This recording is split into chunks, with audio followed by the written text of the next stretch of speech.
Most of us have seen it. You know, this bell also works on electromagnet. Confused? Let us first refresh our memories. We already know when the electric current passes through a wire, it behaves like a magnet. This is the magnetic effect of electric current. Also, a current carrying coil of an insulated wire wrapped around a piece of iron is called an electromagnet. The power of this electromagnet can be increased by increasing the number of turns of the coil. It can also be increased by increasing the flow of current through the coil. Let us also not forget, electromagnet can also be turned off by stopping the electric flow of current which made it a magnet.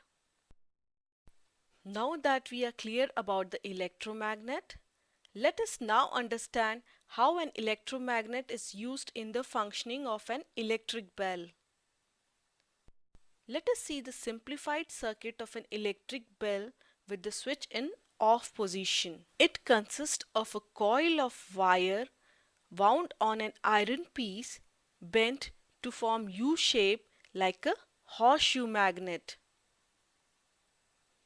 A spring-loaded arm made of an iron strip is kept close to the electromagnet.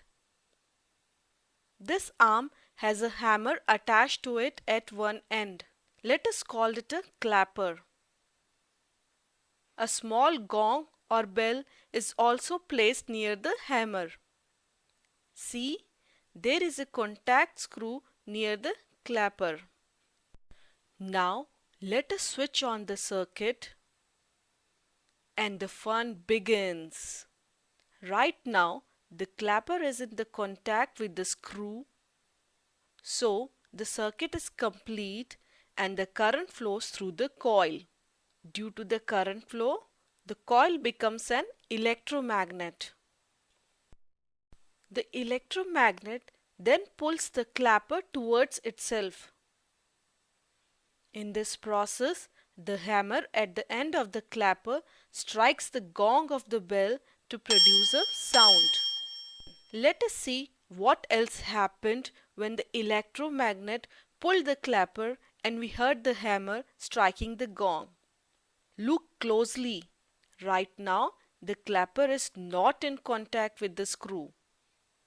The circuit is broken now. So what will happen next? The current through the coil will stop flowing. Will the coil remain an electromagnet? No, it wouldn't. The coil is no longer an electromagnet. As we know, it's the flow of the current that gives the coil its magnetic power. So, it no longer attracts the clapper. The clapper springs away from the bell back to its original position and touches the contact screw again. This completes the circuit. The current flows in the coil and the hammer strikes the gong again. This process is repeated again and again very quickly. Thus, the hammer strikes the gong every time the circuit is completed. This is how the bell rings. Interesting application of an electromagnet, isn't it? So, in a nutshell, by turning an electromagnet on and off, we made a useful thing, an electric bell. Using this electromagnet, we created the movement of the clapper to ring the bell.